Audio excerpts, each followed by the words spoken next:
Krishna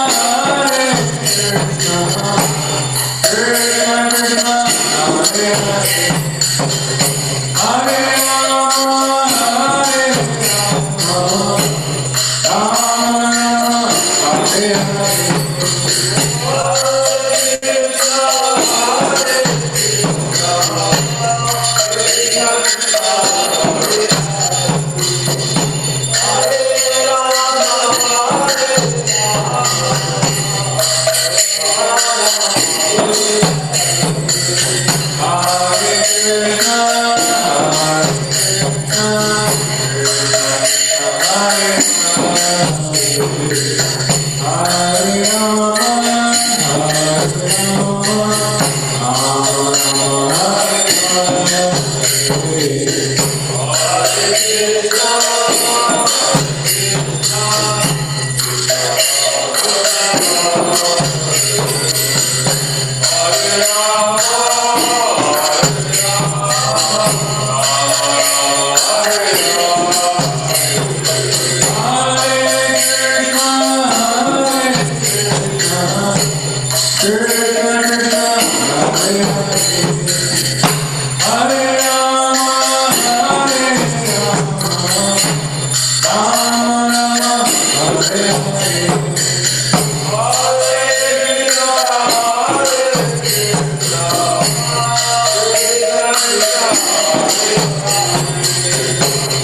We will continue reading from the Srimad Bhagavad Gita as it is. Chapter number 1, chapter 1, text 18.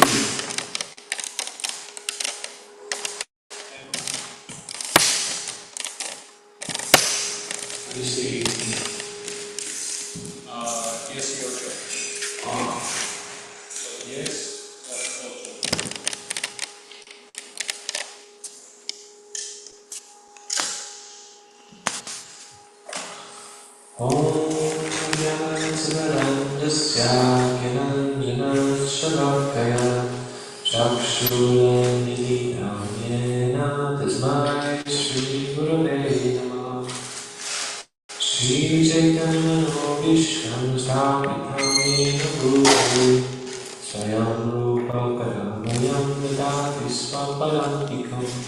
Vandeham Shri Guru Shri Yuddhapada Kamalam Shri Guru Vaishnavamscha Shri Rupam Sarvajatam Sahagana Raghunatam Vikam Tam Sajivam Sadvaitam Savadutam Padarjanam Sahitam Krishna Chaitanya Devam Shri Radha Krishna Padam Sahagana Radhika Shri Vishakam Vihamscha Hey Krishna Karuna Sindhu Dinabandhu Jagannathe Bhuvesha Gopika Kanta Radha Kanta Namostute Kanchana Gaurangi Radhe Vrindavaneshwari Rishabhanu Sute Devi Pranamami Hari Priye Pancha Kapatarubhyascha Kripa Sindhubhyevacha Patitanam Pavanebhyo Vaishnavebhyo Namo Namaha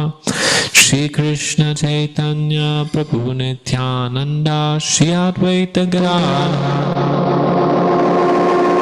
Srivasadi Gaura Bhaktivinoda Hare Krishna Krishna Krishna Hare Hare Hare Rama Rama Rama Hare Hare Hare Krishna Krishna Krishna Hare Hare Hare Rama Rama Hare Hare Hare Krishna Krishna Krishna Hare Hare Hare Rama Rama Hare Hare. So we'll continue where we left off on chapter 1, text 18 of this bigger book. It is page 45, but I guess we're on text 19. We will read the Sanskrit and the English translation together. So beginning Text 19, chapter 1. Sagoshodartha Rashtranam Hridayani Vyadarayat Nampascha Prithivim Chaiva Tumalobhyanunadayan. The blowing of these different conch shells became uproarious and thus vibrating both in the sky and on the earth. It shattered the hearts of the sons of Dhritarashtra. Text 20. Athavyavastitan drishtva tartarashtran kapitajaha pravritte shastra sampate danor udyamya pandavaha rishikesham tadavakyam idam aha mahipate. O king, at that time Arjuna, the son of Pandu, who was seated in his chariot, his flag marked with Hanuman, took up his bow and prepared to shoot his arrows, looking at the sons of Dhritarashtra. O king, Arjuna then spoke to Rishikesh, Krishna, these words. Text 21 and 22. Arjuna Vaja Senayar Bayar Madhye Ratham Stapaya Metrita Yavaretan Riksheham Yotu Kaman Avastitan Karmaya Sahayotavyam Asmin Rana Samudyame. Arjuna said, O infallible one, please draw my chariot between the two armies so that I may see who is present here, who is desirous of fighting, and with whom I must contend in this great battle attempt. Text 23. Yotsyamana veksheham yaetetra samagataha tartarashtrasya durbudher yute priyachikirshavaha. Let me see those who have come here to fight, wishing to please the evil-minded son of Dhritarashtra. Text 24. Sanjaya uvacha evam ukto rishikesho kudakeshena bharata senayor ubayor madhye stapayatva rathotamam. Sanjaya said, O descendant of Bharat, being thus addressed by Arjuna, Lord Krishna drew up the fine chariot in the midst of the armies of both parties. If there's not enough water, I filled up the water tank. It just needs to be... There's enough? Okay. I filled it. It just needs to be brought upstairs. Text 25. Bhishma Drona Pramukhatha Saresham Cha Mahikshitam Uvacha Partha Pashyaitan Samavetan Karunati. In the presence of Bhishma, Drona, and all other chieftains of the world, Rishikesh, the Lord, said, Just behold, Partha, all the Kurus who are assembled here. Text 26. Tatra pasyats ditan partha pitrinata pitamahan acharyan matulan bratrin putran pautran sakim stata swashuran sabridas chaiva senayar upayar api. There Arjuna could see within the midst of the armies of both parties his fathers, grandfathers, teachers, maternal uncles, brothers, sons, grandsons, friends, and also his father-in-law and well-wishers, all present there. Text 27. Tan samiksha sakanteya sarvan bandhun avastitan kripaya paraya vishto vishitan idam abravit. When the son of Kunti, Arjuna, saw all these different grades of friends and relatives, he became overwhelmed with compassion and spoke thus. Text 28. Arjuna vacha Rishtremam svajanam Krishna yayutsum sumapustitam siddhanti mamagatrani mukam cha parishushyati. Arjuna said, My dear Krishna, seeing my friends and relatives present before me in such a fighting spirit, I feel the limbs of my body quivering and my mouth drying up. In text 29. Epatushcha sharire me romaharshascha jayate glandivam srimsate hastat pokchaiva paridayate. My whole body is trembling and my hair is standing on end. My bow Gandiva is slipping from my hands, and my skin is burning. So we can go back to text 19. We will read the translation and purport by His Divine Grace A.C. Bhaktivedanta Swami Prabhupada, Srila Prabhupada Ki Jai. The blowing of these different conch shells became uproarious, and thus vibrating both in the sky and on the earth, it shattered the hearts of the son of Dhritarashtra. Purport. When Bhishma and the others on the side of Duryodhana blew their respective conch shells, there was no heartbreaking on the part of the Pandavas. Such occurrences are not mentioned, but in this particular verse it is mentioned that the hearts of the sons of Dhritarashtra were shattered by the sounds vibrated by the Pandavas party. This is due to the Pandavas and their confidence in Lord Krishna. One who takes shelter of the Supreme Lord has nothing to fear, even in the midst of the greatest calamity. We have a microphone. Somebody want to read text 20 and a purport?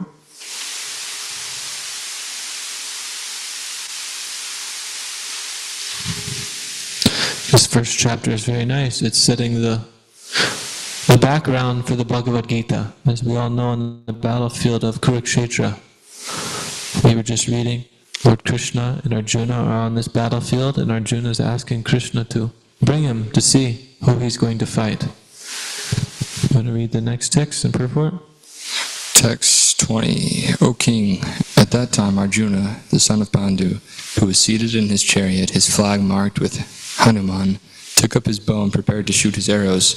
Looking at the sons of Dhritarashtra, O king, Arjuna then spoke to Hrishikesh these words.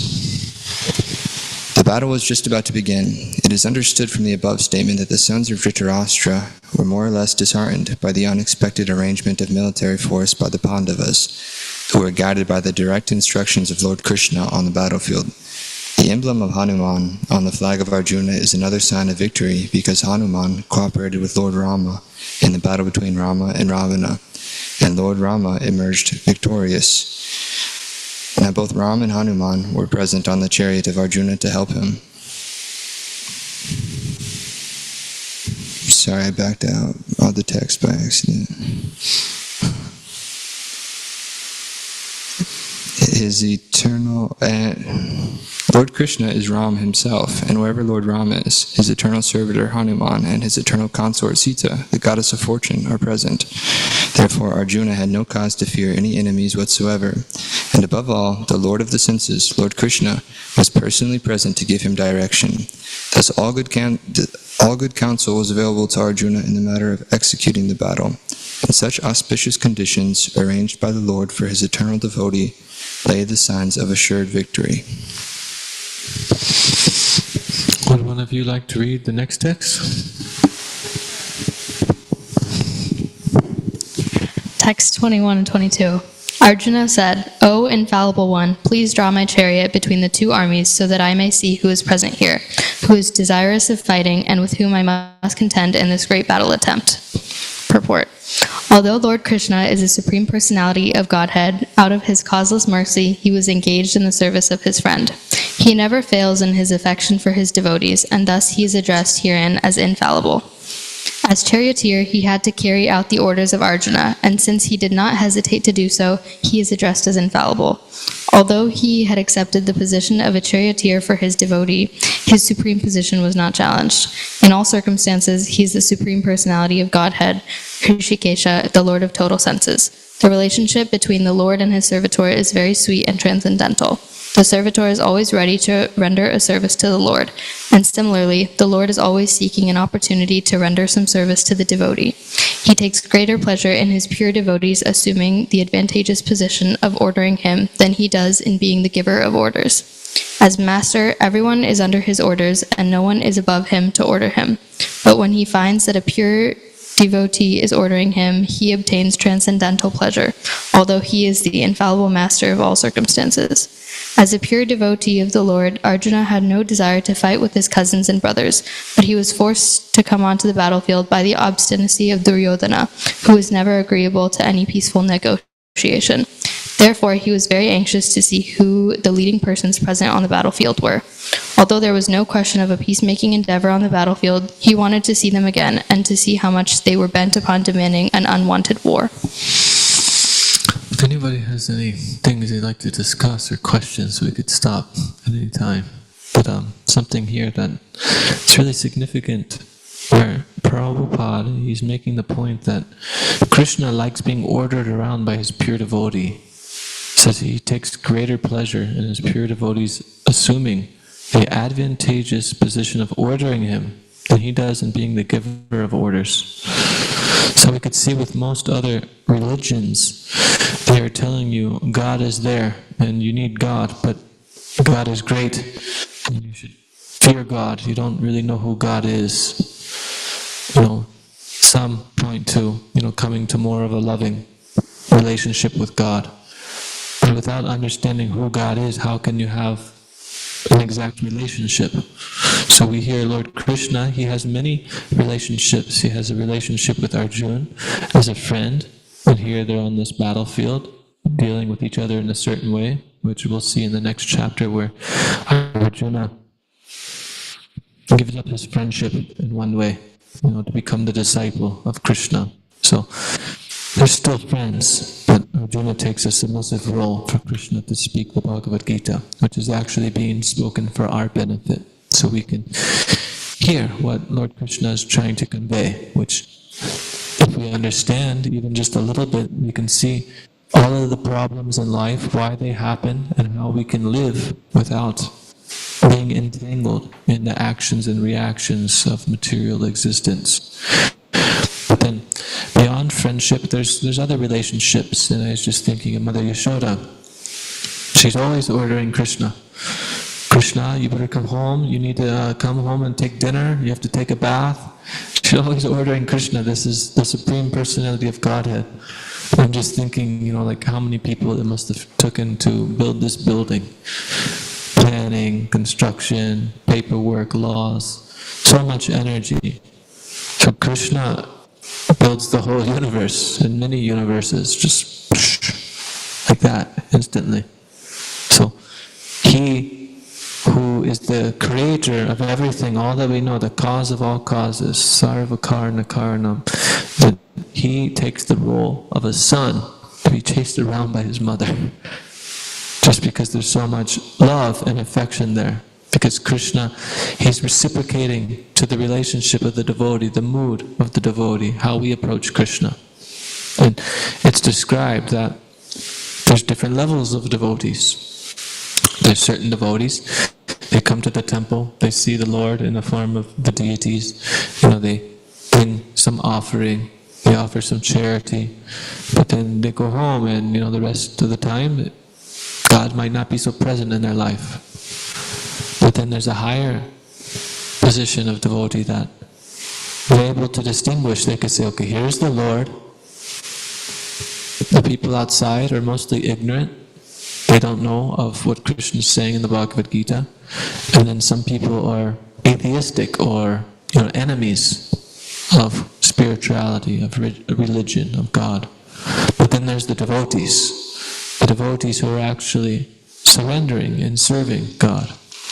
So you can see, and Krishna, he says repeatedly in the Shastras that, in different ways, that essentially one who's a servant of God directly, Krishna says, that's not my devotee.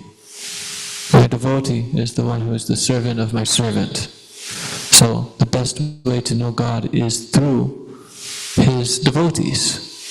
So then, the examples given where if there's a very, very big rich man, I don't know in India who the richest person is, but imagine the richest person, and you want to go talk to him for a business proposal. It's very hard to talk, very busy person. But if this person's walking with his kid or his dog, playing, and you walk and approach, the kid and give him a toy, and please the kid, and all of a sudden the big guy says, oh, this guy's so nice, let me talk to him. It's very easy to connect with him. So similarly, if we see those devotees who are giving all their energy and life to serving Krishna, then they must be very dear to Krishna. So if we're able to hear from them give them some service, then automatically we please Krishna. And this is actually a science of spiritual life. And we can look up here, there's the whole Guru Parampara coming back directly from Krishna.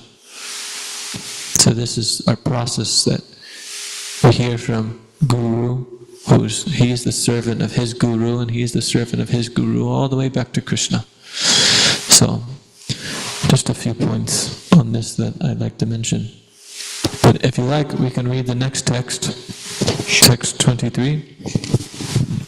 Hare Krishna.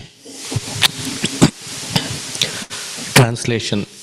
Let me see above who have come here to fight, wishing to please the end-minded son of Dhritarashtra. Purport.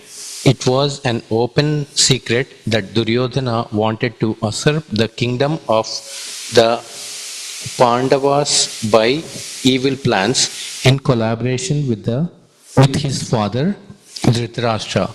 Therefore, all persons who have joined the side of Duryodhana must have been birds of the same feather. Arjuna wanted to see them in the battlefield before the fight has begun, just to learn who they were, but he had no intention of postponing peace negotiations with them. It was also a fact that he wanted to see them to make an estimate of the strength which he had to face, although he was quite confident of victory because Krishna was sitting by his side. Hey Krishna.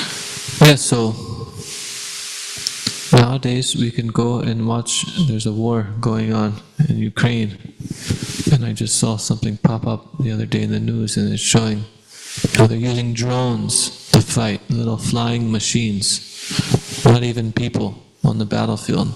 They have some people, but also these drones that a person is sitting behind a computer somewhere using it to kill people. Very impersonal. But here Arjuna's on the battlefield and he's asking Krishna, please take me and show me who wants to fight. So then Prabhupada pointed out that he said they must have been birds of the same feather. In English, there's a saying that birds of the same feather flock together. So, you always see pigeons together, or peacocks together, swans together. You never see the peacocks hanging out with, the other birds. They stick together. So therefore, whoever must have been on Duryodhana's side must be evil-minded, greedy, lusty, angry. Where Arjuna and the Pandavas, were fighting for the side of Dharma. Whereas Yudhishthira, he's famously known for upholding Dharma and being righteous, pious, doing everything honest and pure. So this is why this battle's going on. I want to keep reading the purports. I don't want to get into it. It's like you make one sentence this way and all of a sudden we're going to talk about the Mahabharata for 5 hours. I'm realizing how it happens now. Yeah. Small question. Hare Krishna. Arjuna seems pretty sure of victory already at this point without accepting Krishna as the Supreme Personality of God. I'm a little fuzzy on how he's viewing Krishna at this very moment.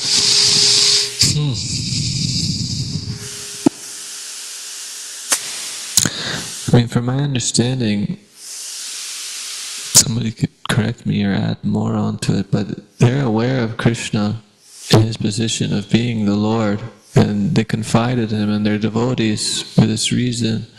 But apparently Arjuna,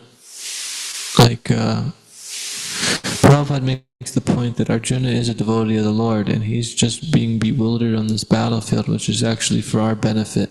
So it's part of a Leela where he's becoming bewildered. So then Krishna can speak to him the knowledge of the Bhagavad Gita so that we can put our shoes in Arjuna's shoes, put ourselves in the place of Arjuna's shoes. So, but then, we see in the 11th chapter, Arjuna asked Krishna to reveal his universal form, Virat Rupa. So then Krishna manifests, thousands of heads, they have teeth, ferocious forms, fire shooting everywhere, and then beyond that, Arjuna sees like all the universes within Krishna. He sees time within Krishna. He sees the whole battlefield there, like in the future, and all the enemies running into Krishna's mouth, being like devoured, and he becomes very afraid because here's his dear friend, and he just manifests this intensely wild form beyond your wild imagination. So then he says, okay, Krishna, I want to see you just in your four-armed form, like a form of Narayan, essentially. So then Krishna manifests himself in four arms, and then ultimately Arjuna prays, I just want to see you in this Shama Sundar form, the Krishna I know with two arms. So, in Arjuna's bewilderment, he asked, and then Krishna reveals himself much, much further, much elaborately. And Krishna, he does this for the devotees. Prabhupada was making a point in the previous report that he's he never fails in his affection for his devotees. Krishna is Bhaktivatsala. He's the one of his devotees. He's the take care of his devotees. And Krishna, he repeatedly describes in the Bhagavad Gita how when one's trying to come to him, then Krishna provides the knowledge, he provides the path for the devotee to come. So, people who are inimical or atheistic, Krishna doesn't have to reveal himself to them. Krishna can only, he chooses to reveal himself to who he wants. And he's only conquered by love and devotion, which could happen in 1 minute, right now. You could just have a change of heart. Krishna enters your heart and you fully love Krishna and you can fully Krishna's presence. But it could take lifetimes and lifetimes. The spiritual reality is not bound by time. Like here, you have to do things on a time scale, but for most of us, we don't do Do love overnight. then we have to take a process to get there. So then, like I mentioned earlier, we follow the path of the acharyas.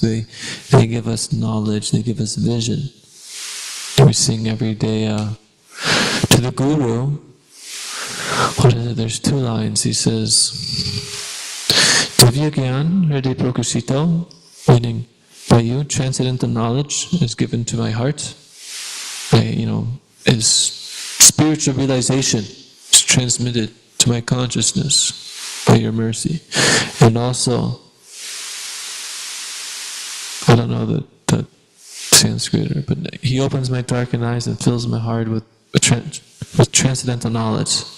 So, Chakodan Diloje, Janme Janme Prabhase, he's my Lord birth after birth.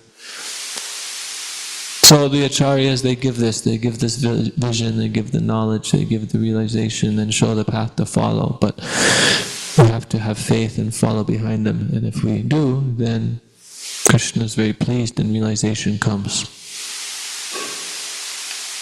But there may be many struggles along the way.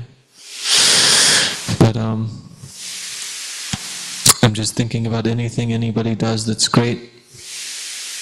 Become a doctor, professional athlete, a musician, even something much, much more mundane, like you want to be a gardener or something. It doesn't happen overnight. It takes lots of practice, lots of struggle, trial and error, stress.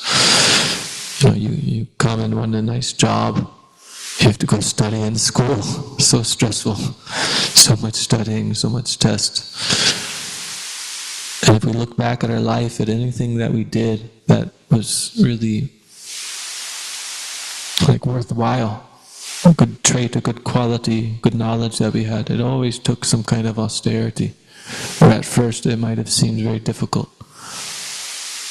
Similarly, taking up spiritual life, at first it can seem very, very difficult. So we have to keep our eyes on the goal, but also, be aware of where we're at, so we can make progress there. Because the tendency from the material world is to have this pride. Pride meaning, I'm okay, I can figure it out, I know what's best. I don't need this, I don't need that, I know what I need. Shri Gauranatai Ki Jai.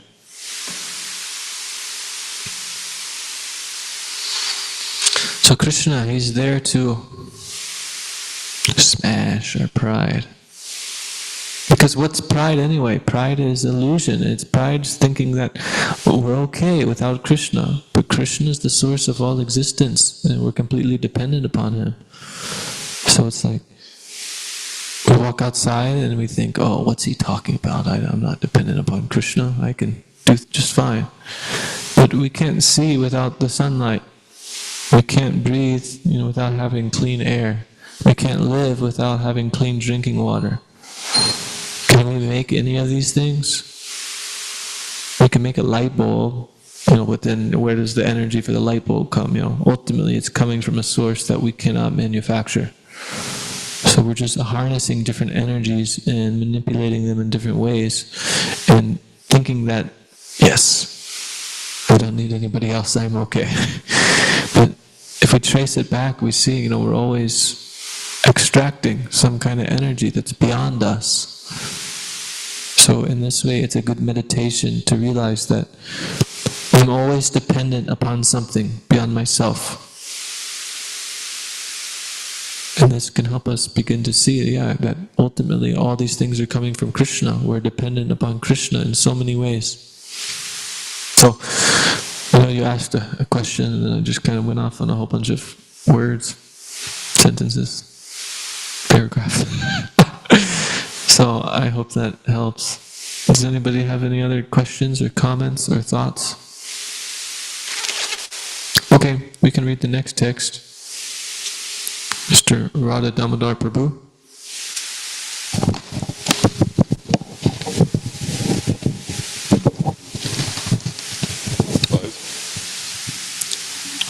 Sanjay said, O descendant of Bharata, having thus been addressed by Arjuna, Lord Krishna drew up the fine chariot in the midst of the armies of both parties.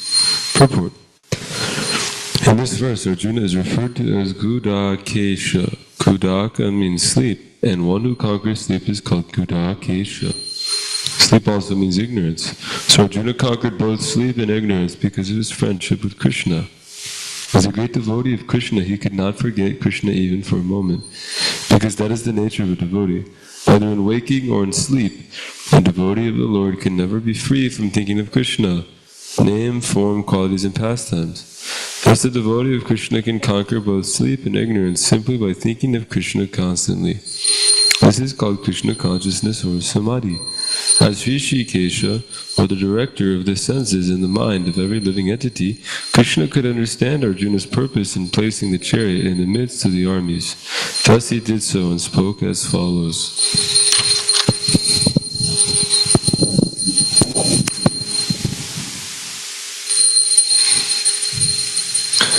How difficult must it be? Arjuna's on this battlefield and he's seeing everybody. He's seeing his cousins, his extended family, his guru, and then on this side all of his brothers, everybody he knows. We usually get upset over something very, very simple. We're driving and we see traffic and we're like, oh no. But Arjuna, he's seeing all of his life there before him. So he says later on, after this part where we read, he's trembling, he's feeling fear, he's disturbed, he drops his bow. Arjuna's one of the greatest warriors. His bow is slipping from his hands. the time of war, he's a kshatriya. That's the time when like his grip tightens and is ready to go to war. But then he turned to Krishna. What did he say? Nachashreya nupashyami. I forget the second line. Hatva svajanam ahave nakangshe vijayam Krishna nacharajam sukhanicha. I do not see how any good can come from killing my own kinsmen in this battle, nor can I, my dear Krishna, desire any subsequent victory, kingdom, or happiness. So Arjuna is not thinking, I want to win this war, I'm trying to enjoy, I'm trying to become the king. He's just saying, I have to kill my relatives, and there's no good that comes from this. If I have to kill grandfather Bhishma and Dronacharya, like they're worthy of my worship and my respect. I should bow down to them. So if I win, how can I enjoy anything? And then if we lose, it's against Dharma, and we die. So he's completely disturbed. And this way he's thinking, okay, let me give up the battle, I'll just become a renunciate. Take sannyas. So this is the whole premise of the Bhagavad Gita. So we must understand, this is why the Bhagavad Gita spoke. Arjuna is thinking, this is too difficult, I'm just going to run away and do my own thing and avoid it altogether. Okay, in Vedic culture, sannyas is there. Many people take sannyas. They renounce the world and they take up bhajan, worshipping the Supreme Lord. But Arjuna, he wasn't trying to renounce this situation so he could approach life's ultimate goal. He was more or less trying to avoid the conflict of this situation. So the point that I'm making is Arjuna is in this great tabernacle, this great situation that's just, he can't see any good. It says, Nachashreya nupashyami, I can't see any good coming from this.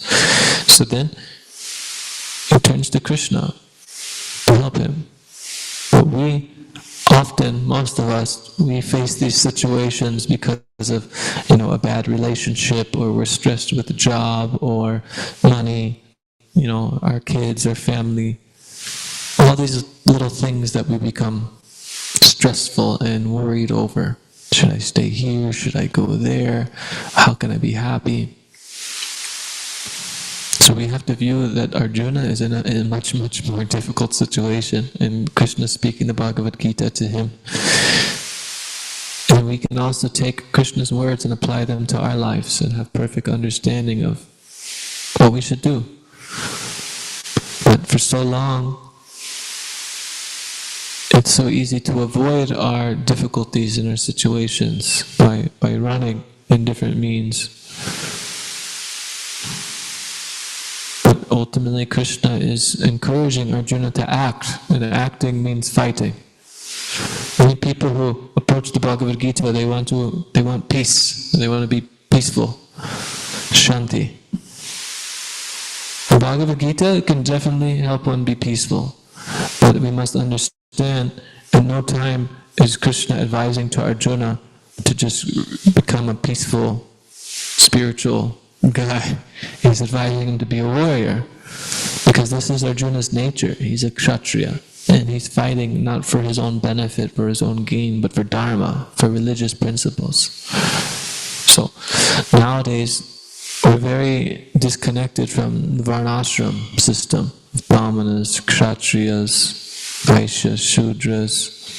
And if it is there, it's more or less a skeleton. It's not based on serving Krishna. So most of us take birth as an outcast. And we don't have a caste as a brahmana, a kshatriya. We don't know our clear-cut duty. We think the duty of life is what? To enjoy. YOLO. You only live once, you might as well enjoy as much as possible. So, therefore, we have to adopt Krishna's words into our life, into our heart, and really live by them. And when we do, it becomes clear that we should also act. Are you ready to get on the battlefield, the war? I'm not either. We have have to act for Krishna, that's the point. And how is this relevant to people seeking peace? Krishna, he says that Bhoktaram yakatapasam sarvalokam heshwaram savridam sarvabhutamam kyatvam shantimrichiti. Krishna is the controller of all the planets, all the world. That he is the benefactor of all sacrifices, meaning sacrifices should be done for his benefit, for his pleasure. He is the well-wisher of all living entities. Those who know this, they achieve peace. So this is very beautifully given an analogy or metaphor or imagery, or I don't think we got to the bottom of our English lesson. Me neither. Anyways, how can we attain peace? By knowing this simple principle that Krishna is the well-wisher of all, that he is the benefactor of all austerities and sacrifices, and that he is the controller, the owner of all planets. And it's like, imagine we're all sitting around a pond right now. What? Metaphor. We're all sitting around the pond. And I give you a handful of pebbles. I give you a handful of pebbles. And you a handful of pebbles. You also have a handful of pebbles. So these pebbles represent your desires, your wishes, your longings, your goals. So we're chucking our pebbles in the water, like a wishing well. Throwing it in there. So then Rishi's throwing his there, and you're throwing yours there, and there's all these ripples, And then he throws a big boulder because he's really feeling lusty. He really wants his desires to come true. So I'm going to smash theirs out the way. I'm going to get mine. This is the 16th chapter. We're not there yet. We got a whiles away to get back there. So much is mine, and this person's my enemy. I'll kill him. My pebble's the greatest. So anyways, these pebbles represent our desires, and maybe, some you're throwing over there and some he's throwing over there. They're conflicting the waves. Sometimes you get some in a similar place and they kind of resonate with each other.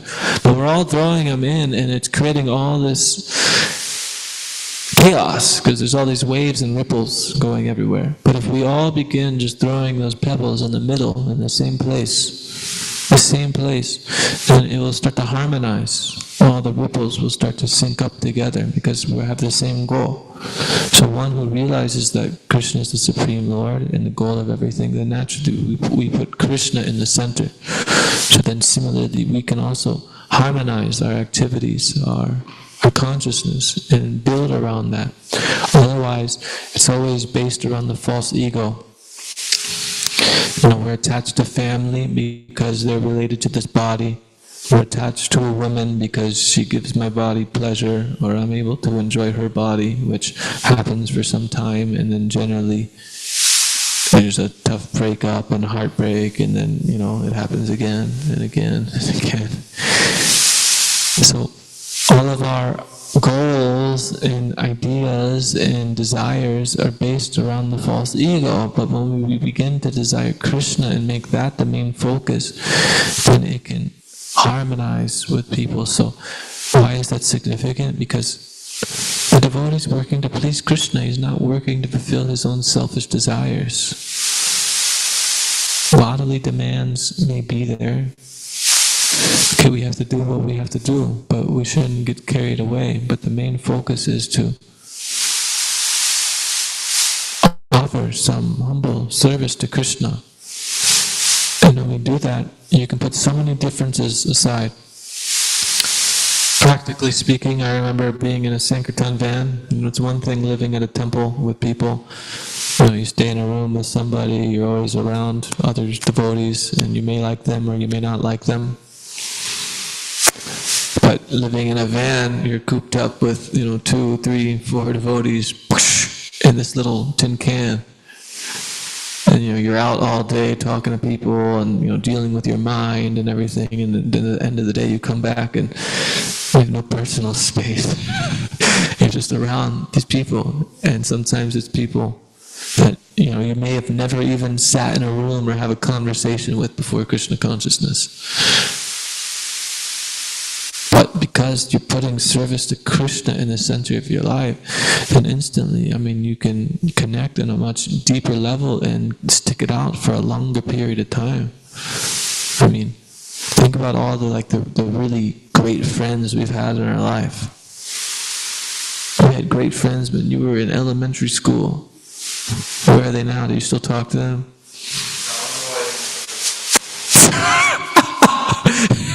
Shy. The point is, we graduate elementary school, then we go to high school, and we have so many close friends. You ask me where my closest friends were from high school, I'm like, I know a few of them, because there's, the internet, but before the invention of Facebook, it's you graduate high school, and you move on with your life. And if you ever see these people again, it's a rare opportunity. The point is, we get older, and then we have other friends, and we split up from them also. So my point is that we have this idea in our mind that's fabricated of my friends and my world, but it's just being constantly distorted through the annals of time. But when we associate with devotees, we're learning to put Krishna in the center, which is associated with Sat, eternity, and Sadhu Sangha, because we're associating with an eternal association, that's helping us come closer to Krishna. So if we really make Krishna the ultimate goal of our life, and we're willing to tolerate all the little inconveniences that come with the immense benefits of being able to associate with those who are helping us remember Krishna. Because we have to see what happens when we forget Krishna and what it's like when we remember Krishna. And I don't mean, just, sitting here and okay, let me think of Krishna, let me remember Krishna, but then you're I'm not getting anything out of it. Why do I have to remember Krishna? We have to remember Krishna's words, what he spoke to Arjuna. So this is why we gather every evening to discuss the Bhagavad Gita. Even though we're tired or we don't want to be here, we should see how important this opportunity is, because the tendency is you live at the temple and there's a Bhagavatam class every day, there's a Bhagavad Gita class every day, and you take it for granted that there's this going on all the time. But imagine right now, you're kicked out and you're sent to Norfolk, Virginia. Oh, tough place. All by yourself, no temple, no devotee association. There's your phone, but point is, I remember before I came to the temple, hankering to hear, Bhagavad Gita class, hankering to be in the midst of devotees to talk about such matters. But then you come and you do it every single day, and you're I don't need to go. It's just holding me up from my own study, from what I'm trying to accomplish. Everything is given to us here. It's just a matter of whether we apply it or not. Because if we don't apply it, then we're always going to be looking for another option externally, and then it's always a conflict. But the more we can accept what Prabhupada gave us of the morning program and this evening program, which Pandavir Maharaj is so, I say a warrior, paved to make it such a strong thing. It's so easy to follow, and so much advancement can be made. And then if we can mold our schedule and life around that, it's so easy to make rapid advancement. But we have to approach like Arjuna in a humble mood, ready to inquire. Are we asking questions? Are we really trying to understand? Are we present? Are we scrolling on our phone, looking up some other thing, of what we're going to do later or tomorrow, or some distraction? All things that we really have to look at. So, I think that's almost time. Does anybody have any comments or questions or final words? Reflections? Doubts? Remorse? Yeah, so the first chapter is an overview. It's mostly dealing with the Mahabharata, which is, so many different personalities gathering and dealing with dramas and war. And so in the second chapter, as we heard, like I mentioned, that Arjuna begins to face this problem. So in the second chapter, he actually submits himself before Krishna and asks for spiritual guidance, knowledge. Shloka. Karpanya dosho patasvabhava rachetaha yashanyashchitam bruhitan me. Yes. Arjuna says, now I am your disciple. I am surrendered unto you. Please instruct me, because I can't see clearly in my miserly state. Doshopata. Dosha means like weakness. And my miserly in a weak state. So we have to come to that platform of Arjuna, and a lot of us do before we come to the temple, because Krishna, he says, 4 people come to him. Those who are desiring wealth, those who are suffering, those who are inquisitive, and those who are actually seeking knowledge of the truth. So much suffering happens, but then it's easy to come and think, okay, I'm good, this is too much, this is more suffering at the temple than it was before. Krishna says, to cultivate sattva guna in the beginning, it tastes like poison, but in the end, it tastes like nectar. So we can look at examples.